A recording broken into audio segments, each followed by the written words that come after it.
When choosing an accent wall, consider what you might hang on it. The right paint can really make picture frames and bookshelves pop.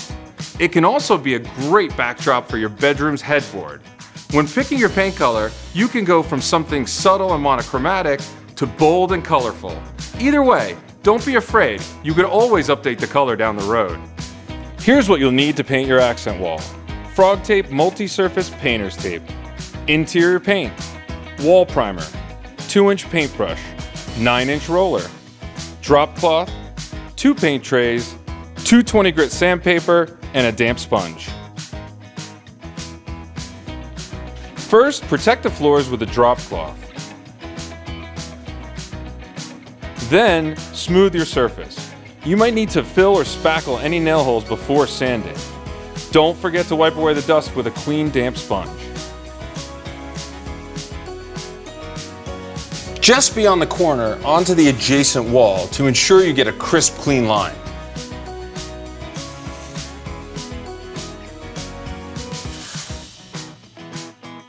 If you're going from a dark to light paint, priming your accent wall is especially important. You don't want the darker surfaces to come through.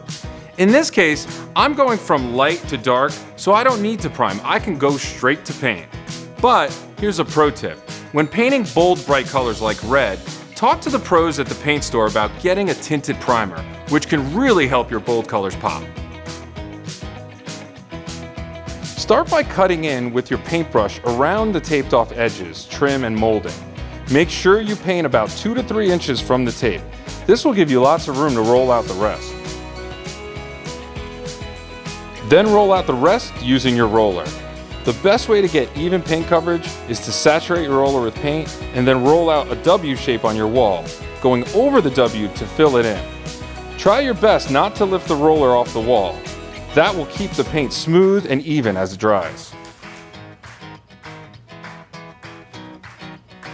Remove the painter's tape when the paint is still wet.